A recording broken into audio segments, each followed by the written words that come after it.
এদিকে স্থানীয় নির্বাচনে অংশগ্রহণ করতে পারবে আওয়ামী লীগ। এই খবর ছড়িয়ে পড়ার পর থেকে সারা বাংলাদেশে নড়ে চড়ে বসেছে আওয়ামী লীগের নেতাকর্মীরা। কিছুতেই হাতছাড়া করতে চান না এই সুযোগটা। অন্যদিকে শেখ হাসিনার নির্দেশে জালের মতো বিছানো শুরু করেছে তাদের অদৃশ্য শক্তি। দর্শক, ক্ষমতাচ্যুত প্রধানমন্ত্রী শেখ হাসিনা ভারতীয় গণমাধ্যম এই সময়ে যে সাক্ষাৎকার দিচ্ছেন, সেই সাক্ষাৎকারের তৃতীয় কিস্তিতে এসে সেটা বাংলাদেশের গণমাধ্যমকে দারুণভাবে প্রভাবিত করেছে। স্থানীয় সরকার নির্বাচনে কার্যক্রম নিষিদ্ধ আওয়ামী লীগের নেতাকর্মীদের অংশগ্রহণ ঠেকাতে নতুন বিধি যুক্তের যে উদ্যোগ নেওয়া হয়েছিল তা থেকে সরে এসেছে নির্বাচন কমিশন। দেখেন কি অদ্ভুত একটা ঘটনা। পশ্চিমবঙ্গের মুখ্যমন্ত্রী মমতা বন্দ্যোপাধ্যায় আর বাংলাদেশের প্রধানমন্ত্রী ছিলেন শেখ হাসিনা। দুইজনের ভাগ্য যেন একই সুতায় গাঁথা হয়ে গেল। আলহামদুলিল্লাহ, আলহামদুলিল্লাহ, আলহামদুলিল্লাহ, আই এম মুসলিম।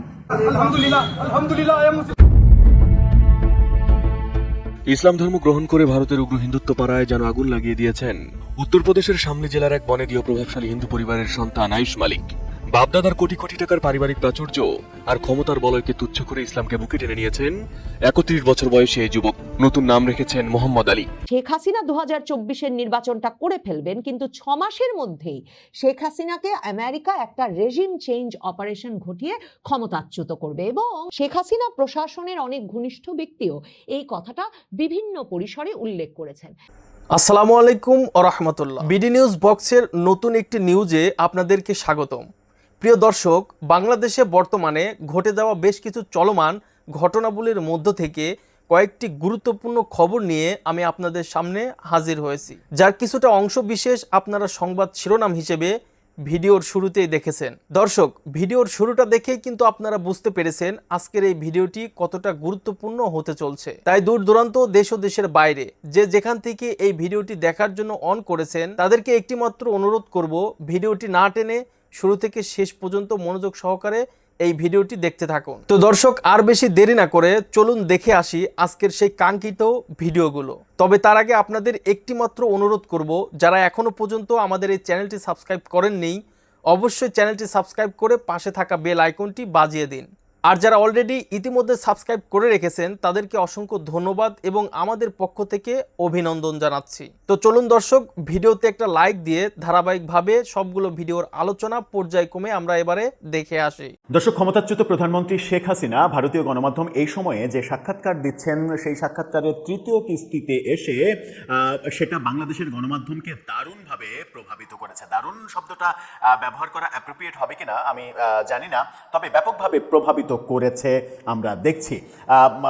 প্রথম দুই কিস্তি নিয়েও আলোচনা হয়েছে, কিন্তু তৃতীয় কিস্তি বেশ চাঞ্চল্যের সৃষ্টি করেছে। বাংলাদেশের একাধিক গণমাধ্যম এটা নিয়ে খবর করেছে এবং সেখানে শেখ হাসিনা পাকিস্তান ইস্যু এবং ভারত বাংলাদেশের সম্পর্কের ইস্যুতে খুবই গুরুত্বপূর্ণ কথা বলেছেন। তার কথা হয়তো অনেকের কাছে গ্রহণযোগ্য হবে না, অনেকেই তার কথাতে বিস্ময় প্রকাশ করবেন, আবার হাসিনাপন্থী অনেকেই তার কথাতে উল্লাস প্রকাশ করবেন। ভয়ঙ্কর যে কথাটা বলেছেন সেটা হচ্ছে যে বাংলাদেশের বর্তমান সরকারের সঙ্গে ভারতের সম্পর্ক বন্ধুত্বপূর্ণ পর্যায়ে যাওয়ার কোনো সম্ভাবনা নেই। কিভাবে বুঝলেন শেখ হাসিনা বর্তমান সরকারের সঙ্গে ভারতের সম্পর্ক? সেই ক্ষেত্রে শেখ হাসিনা কি একটা বড় বাধা? তাহলে ভারতের উপরে পুরো আধিপত্য কি এখনও শেখ হাসিনা বজায় রাখতে পেরেছেন? মাঝখানে যে অনেক কথা শুনলাম আমরা, চলুন একটু জেনে দেখি কি বলতে চাচ্ছেন তিনি এই সময়ে, এবং সেটা নিয়ে বাংলাদেশের গণমাধ্যম ইত্তেফাক সহ বিভিন্ন গণমাধ্যম কিভাবে উপস্থাপন করছে। দর্শক, বলছিলাম শেখ হাসিনার ৩ কিস্তির সাক্ষাৎকার ভারতীয় গণমাধ্যম এই সময়, ভারতের বাংলা গণমাধ্যম এই সময় ৩ কিস্তিতে শেখ হাসিনার সাক্ষাৎকার প্রকাশ করার পরে বেশ চাঞ্চল্যের সৃষ্টি করেছে তারা, এবং ৩ কিস্তিতে বেশ চমক রয়েছে তার বিভিন্ন কথাবার্তাতে। তৃতীয় কিস্তিতে মূলত কূটনৈতিক সম্পর্ক, কূটনীতি, বাংলাদেশের পররাষ্ট্রনীতি, ভারতের সঙ্গে সম্পর্ক এবং পাকিস্তানের সঙ্গে সম্পর্ক, এই ব্যাপারগুলো নিয়ে তীব্র মন্তব্য করেছেন তিনি। তাকে নিয়ে ইত্তেফাক এই সময়ের শিরোনামটা দেখাতে চাই না আজকে আর, কারণ এই সময়ের 2 কিস্তি নিয়ে আমরা আলোচনা করেছি। ইত্তেফাক আজকে তাকে নিয়ে যে শিরোনামটা করেছে এই সময়কে উদ্ধৃত করে তাদের শিরোনামটা দেখে নিন। সেখানে বলা হচ্ছে, পাকিস্তানের ছায়ায় কেন ফেরানো হচ্ছে বাংলাদেশকে শেখ হাসিনা। অর্থাৎ পাকিস্তানের সঙ্গে বাংলাদেশের যে দহরম মহরম পীড়িত, এই পীড়িতের সমালোচনা করছেন এবং প্রফেসর ইউনুসকে মূলত পাকিস্তানপন্থী হিসেবে আখ্যা দিচ্ছেন। কি বলছেন তিনি? তিনি বলছেন যে মোহাম্মদ ইউনূসের অন্তর্বর্তী সরকারের সময়ে নয়াদিল্লির সঙ্গে দূরত্ব বাড়িয়ে ঢাকা যে ইসলামাবাদের কাছাকাছি আসছে তেমন অভিযোগ উঠেছিল। নির্বাচনের পরেও পাকিস্তানের সঙ্গে সখ্য বাড়িয়ে চলেছে সে দেশের বর্তমান বিএনপি সরকার। এমনই দাবি বিভিন্ন মহলের। সরকারের পক্ষ থেকে একে নতুন কূটনীতি বা ভারসাম্যর কূটনীতি বলে যুক্তিও দেয়া হয়েছে। যদিও বাংলাদেশের ক্ষমতাচ্যুত প্রধানমন্ত্রী শেখ হাসিনার পর্যবেক্ষণ, রাষ্ট্র হিসেবে পাকিস্তানের সঙ্গে স্বাভাবিক সম্পর্ক থাকতেই পারে, কিন্তু স্বাভাবিক সম্পর্ক রাখা আর পাকিস্তানি ভাবধারায় রাষ্ট্রকে ফিরিয়ে নেওয়া দুটো এক বিষয় নয়। অর্থাৎ প্রফেসর ইউনূস সরকারের আমলে যেটা শুরু হয়েছিল মূলত সেটা পাকিস্তানি ভাবধারায় মানে রূপান্তর হওয়া, এটা তিনি বুঝিয়েছেন। এক প্রশ্নের জবাবে শেখ হাসিনা বলেন যে পাকিস্তানের সঙ্গে যে কোনো সম্পর্ক হতে হবে ইতিহাসের সত্য স্বীকার করে, ৭১-এর মহান মুক্তিযুদ্ধের মর্যাদা রক্ষা করে, বাংলাদেশের নিরাপত্তা ও আত্মসম্মান অক্ষুণ্ণ রেখে। কিন্তু আজ মুক্তিযুদ্ধের চেতনাকে দুর্বল করা, পাকিস্তানপন্থী শক্তিকে পুনর্বাসিত করা, সামরিক ও প্রশাসনিক ক্ষেত্রে পাকিস্তানের প্রভাব বাড়ানো এবং তরুণ প্রজন্মকে পাকিস্তানি প্রতিষ্ঠানের দিকে ঠেলে দেওয়ার যে চেষ্টা চলছে, তার মধ্যে একটি গভীর রাজনৈতিক বার্তা রয়েছে। হাসিনাকে প্রশ্ন করা হয়েছিল প্রথমে ইউনূস এবং পরে তারেক রহমানের আমলে কি পাকিস্তানের অতি ঘনিষ্ঠ হয়ে উঠছে বাংলাদেশ? মুক্তিযুদ্ধের ফসল বাংলাদেশের এই অবস্থান পরিবর্তনকে আপনি কিভাবে ব্যাখ্যা করবেন? মানে তিনি বলেছেন, হাসিনা বলেছেন যে যারা আজ পাকিস্তানের সঙ্গে এই অতি ঘনিষ্ঠতাকে নতুন কূটনীতি বলে প্রচার করছেন, তাদের কাছে আমার প্রশ্ন, পাকিস্তান কি ১৯৭১-এর গণহত্যার জন্য আনুষ্ঠানিকভাবে ক্ষমা চেয়েছে? তারা কি যুদ্ধাপরাধের দায় স্বীকার করেছে? তারা কি বাংলাদেশের মানুষকে, বাংলাদেশের ক্ষতকে সম্মান দিয়েছে? যদি না করে তাহলে এত তাড়াহুড়া করে সামরিক ও কৌশলগত ঘনিষ্ঠতা কেন? পাকিস্তানের সঙ্গে এই অতিরিক্ত ঘনিষ্ঠতা শুধু কূটনৈতিক বিষয় নয়, এটি বাংলাদেশের আত্মপরিচয়ের প্রশ্ন। যারা ৭১-কে ভুলে যান তারা বাংলাদেশকে বুঝতে পারেন না। যারা বাংলাদেশকে পাকিস্তানের ছায়ায় ফেরাতে চান তারা বাংলাদেশের ভবিষ্যৎ নিয়ে বিপজ্জনক খেলা খেলছেন। ফেব্রুয়ারির ১২ তারিখে নির্বাচনের পরে বহু মানুষ প্রকাশ্যে জানিয়েছিলেন পাকিস্তানপন্থী মৌলবাদী শক্তি জামাত ইসলামকে ঠেকাতে তারা বাধ্য হয়ে বিএনপিকে ভোট দিয়েছেন। শেখ হাসিনাকে প্রশ্ন করা হয়েছিল তারেক রহমানের নেতৃত্বে বিএনপি সরকার কি জামাত বিরোধী সেই রায়ের মর্যাদা দিতে পারছে? শেখ হাসিনা বলেছেন, যারা ভেবেছিলেন বিএনপি ক্ষমতায় এলে জামাতের চেয়ে অপেক্ষাকৃত ভালো হবে তারা ইতিহাস ভুলে গিয়েছিলেন। বিএনপির হাত ধরেই বাংলাদেশের রাজনীতিতে যুদ্ধাপরাধীর দল জামাত ইসলাম পুনর্বাসিত হয়েছিল, এরকম নানা অভিযোগ করেছেন। আজকের জামাতের উত্থানের পেছনে বিএনপিরই প্রধান ভূমিকা, এই কথাও তিনি বলেছেন। বিএনপি সরকারের সঙ্গে নয়াদিল্লির দ্বিপাক্ষিক সম্পর্কের একটি নতুন ইনিংস শুরু করেছে। এর ফলে কি আপনার অবস্থান দুর্বল হচ্ছে? সম্পর্কের স্বার্থে ভারত যদি আপনাকে বিচারের জন্য ঢাকায় ফেরত পাঠাতে চায়, আপনার পদক্ষেপ কি হবে? অর্থাৎ বিএনপি ভারতের সঙ্গে লবিং করে আপনাকে ফিরিয়ে আনবে এবং সেই ক্ষেত্রে আপনি কি করবেন ভারত যদি আপনাকে ফিরিয়ে দিতে চায়? হাসিনা বলেছেন যে একটি সার্বভৌম গণতান্ত্রিক রাষ্ট্র হিসেবে ভারত তাদের কূটনৈতিক কার্যক্রম পরিচালনা করে। বাংলাদেশে যে সরকার ক্ষমতায় থাকুক তাদের সঙ্গে ভারতের যে যোগাযোগ থাকবে এটাই স্বাভাবিক। স্থানীয় সরকার নির্বাচনে কার্যক্রম নিষিদ্ধ আওয়ামী লীগের নেতাকর্মীদের অংশগ্রহণ ঠেকাতে নতুন বিধি যুক্তের যে উদ্যোগ নেওয়া হয়েছিল তা থেকে সরে এসেছে নির্বাচন কমিশন।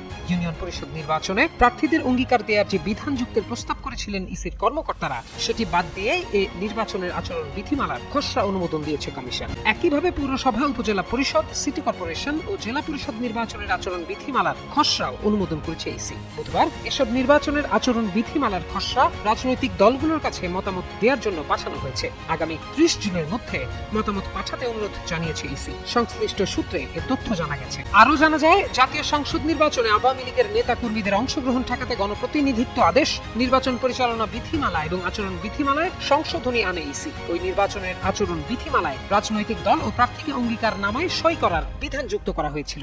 একইভাবে ইউনিয়ন পরিষদ নির্বাচনের আচরণ বিধিমালার খসড়াতেও অঙ্গীকার নামায় সই করার বিধান যুক্তের প্রস্তাব করা হয়। তবে ওই অঙ্গীকার নামা যুক্তের উদ্যোগ থেকে সরে এসেছে ইসি। এর ফলে আওয়ামী লীগের নেতাকর্মীরা নির্বাচনে অংশ নিতে পারবেন। ইসির কর্মকর্তারা জানান, স্থানীয় সরকার নির্দলীয় প্রতীকে অনুষ্ঠিত হবে। নির্দলীয় নির্বাচন বিবেচনায় আচরণ বিধিমালায় অঙ্গীকার যুক্ত করেনি ইসি। সারা পৃথিবী জুড়ে এখন পর্যন্ত মার্কিন যুক্তরাষ্ট্রের বলয়ে যাতে করে কোনো দেশ ঢুকে না পড়তে পারে, বিশেষ করে ভূকৌশলগতভাবে গুরুত্বপূর্ণ কোনো দেশ ঢুকে না পড়তে পারে, এবং যদি ঢুকে পড়ে সে দেশে যাতে তাদের যথেষ্ট প্রভাব বজায় থাকে, এই বিষয়গুলো যারা অস্ত্র শস্ত্র, গোয়েন্দা, অর্থ, বিনিয়োগ যে কোনো উপায়ে নিশ্চিত করার বিষয়টি সারা পৃথিবীতে প্রকাশ্যে চালিয়ে যাচ্ছে সে দেশটির নাম হচ্ছে রাশিয়া। কাজেই পুতিনের রাশিয়া যে বাংলাদেশে এই যে ব্যাপকভাবে মার্কিন বলয়ে ঢুকে পড়া বাংলাদেশের বাণিজ্য চুক্তির নামে একেবারে সুতা থেকে বোয়িং বিমান থেকে কামান থেকে জ্বালানি সবকিছু মার্কিন যুক্তরাষ্ট্র থেকে বিনা শুল্কে বাংলাদেশ ঢুকতে দেবে, এটা একরকম ঠিক করে ফেলা। বাংলাদেশে মার্কিন যুক্তরাষ্ট্রের রাষ্ট্রদূত হারে রেড়ে করতে করতে বাংলাদেশ যাতে কিছুতেই কমিউনিস্ট চীনের সাথে বন্ধুত্ব করতে না পারে এ ঘোষণা দিয়ে এখানে আসা, মানে পরিষ্কার যুক্তরাষ্ট্র মনে করছে তারাই বাংলাদেশে সব জিনিস বেচবে, তারাই বাংলাদেশ কার সাথে বন্ধুত্ব করবে না করবে ঠিক করে দেবে। এই অবস্থাটা কিছুতেই রাশিয়ার পছন্দ হবার কথা নয়, যেখানে আবার রাশিয়ার বড় ধরনের বিনিয়োগ আছে বাংলাদেশে, মানে রূপপুর পারমাণবিক প্রকল্পটার কথাই ভাবুন।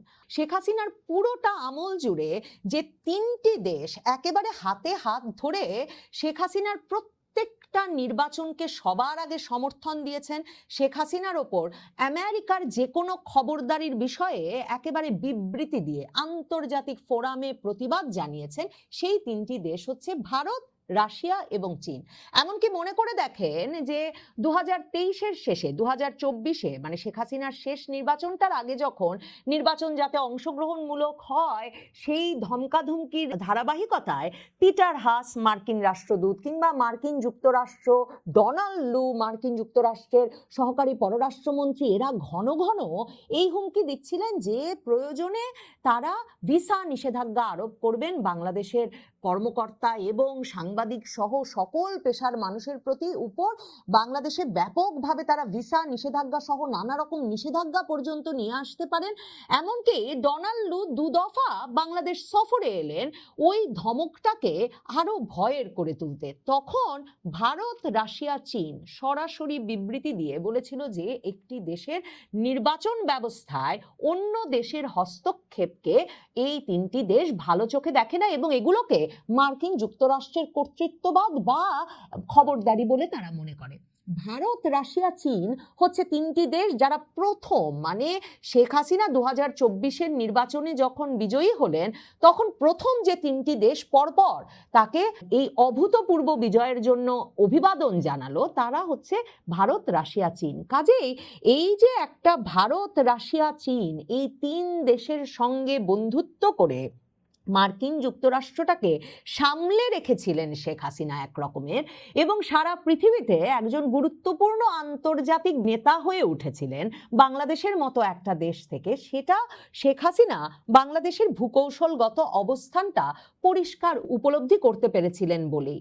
এবং বলা হয় যে তাদের পুরনো বন্ধুকে রাশিয়া কখনো ভোলে না। শেখ হাসিনার আমলেই রাশিয়া বাংলাদেশে রূপপুর পারমাণবিক প্রকল্পের মতো বিরাট সম্মানজনক প্রকল্প হাতে পায় এবং সে সময়ও মানে ভারত থেকে আমেরিকা থেকে চীন, মানে এগুলো তো একটা প্রতিদ্বন্দ্বিতা, বিশেষ করে আমেরিকা সেটা একেবারেই পছন্দ করে নাই। কিন্তু শেখ হাসিনা এই প্রকল্পটি বাংলাদেশের জ্বালানি বৈচিত্র্যকরণের অংশ হিসাবে গুরুত্বের সঙ্গে এবং একটা আন্তর্জাতিক ভারসাম্য আনতে, মানে কোন দেশে কি কাজ দেবেন এই বিষয়ে একটা ভারসাম্য আনতে সে সময় রাশিয়াকে এই কাজটা দিয়েছিলেন। দেখেন কি অদ্ভুত একটা ঘটনা। পশ্চিমবঙ্গের মুখ্যমন্ত্রী মমতা বন্দ্যোপাধ্যায় আর বাংলাদেশের প্রধানমন্ত্রী ছিলেন শেখ হাসিনা, দুইজনের ভাগ্য যেন একই সুতায় গাঁথা হয়ে গেল। কিভাবে, কি অদ্ভুত মিল দেখেন। আবার ঘটনাক্রমে ক্ষেত্র বা পরিস্থিতি সম্পূর্ণ ভিন্ন রকম। পশ্চিম বাংলার মুখ্যমন্ত্রী মমতা বন্দ্যোপাধ্যায় টানা 15 বছর ক্ষমতায় ছিলেন। শেখ হাসিনা টানা 15 বছর ক্ষমতা ছিলেন এবং দুই নেত্রী যখন ক্ষমতায় ছিলেন তাদের দুর্নীতি, বল প্রয়োগ, নিগ্রহ দমনের মধ্য দিয়ে মূলত যেন খুব ইস্পাত কঠিন মানে এই দুই নেত্রী এবং তাদের দল, তাদের শক্তি একেবারে মানে একচেটিয়া। যদিও তুলনা চলে না, রাজ্যের অনেক বিষয় কেন্দ্রের হস্তক্ষেপ আছে, তারপরও তৃণমূল মানে একেবারে জয় জয়কার। গত যে রাজ্যসভা নির্বাচনে বা মানে তাদের বিধানসভার নির্বাচন, সেই নির্বাচনের পরও যত স্থানীয় সরকার নির্বাচন হয়েছে সব নির্বাচন তারা জয় জয়। একই অবস্থা দেখেন এই টানা 15 বছরে শেখ হাসিনার সময় কি জাতীয় কি আঞ্চলিক তৃণমূল সকল ক্ষেত্রে যখনই নির্বাচন, সেখানে নির্বাচন হোক আর সিলেকশন হোক, হাসিনা দল আওয়ামী লীগ ছাড়া কথা নেই। পশ্চিমবঙ্গ সেই অবস্থায় ছিল। কিন্তু দুইটা দেখেন, দুই প্রেক্ষাপটে খান খান হয়ে পড়লো। বাংলাদেশের গণ অভ্যুত্থানের মধ্য দিয়ে হাসিনার সেই রাজত্ব তছনছ হয়ে গেল, পশ্চিমবঙ্গ তছনছ হয়ে গেল। চিন্তা করতে পারেন একটা দল যার 80 জন সদস্য, ধরেন বিরোধী দলই 80 জন সদস্য মানে একটা বিশাল শক্তি, সেই শক্তির মধ্যে 60 জনই তার সাথে নেই। মমতার সাথে আছে মাত্র 20 জন।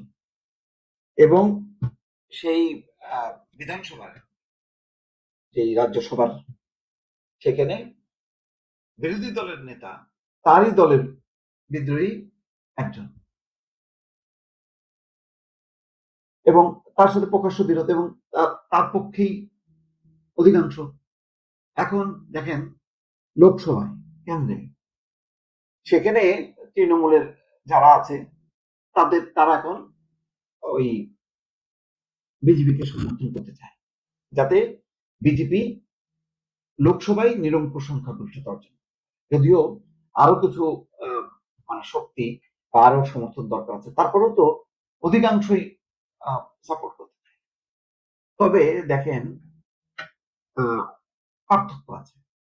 একটা হলো মমতা বুঝতে পারলো যে তার আসলে তাসের ঘর ভেঙে পড়ছে।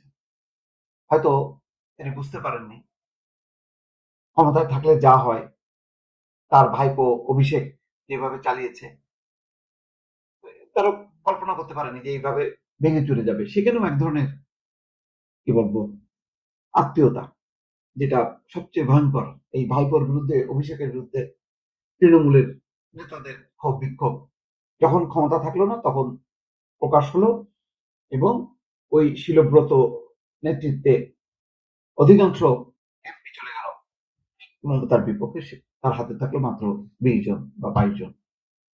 মোট কথা একদম তছনছ হয়ে গেল। হাসিনার রাজত্ব যেমন গণঅভ্যুত্থানের মাধ্যমে তছনছ হয়ে গেল, ঠিক তৃণমূলের অবস্থাটাও তছনছ হয়ে গেল। এখন দিল্লিতে সরগরম। মমতা বন্দ্যোপাধ্যায় এবং অভিষেকের সঙ্গে দফায় দফায় সোনিয়া গান্ধী এবং রাহুল গান্ধীর বৈঠক হচ্ছে, কয়েক দফা বৈঠক হয়ে গেছে। এবং ভারতীয় রাজনীতিতে এখন আলোচনা যে তৃণমূল মার্চ করবে কংগ্রেসের সঙ্গে, কারণ কংগ্রেস এখন হাত বাড়িয়েছে তৃণমূলের দিকে। একসময় এই তৃণমূল কংগ্রেস যার নেত্রী মমতা, তিনি কিন্তু কংগ্রেস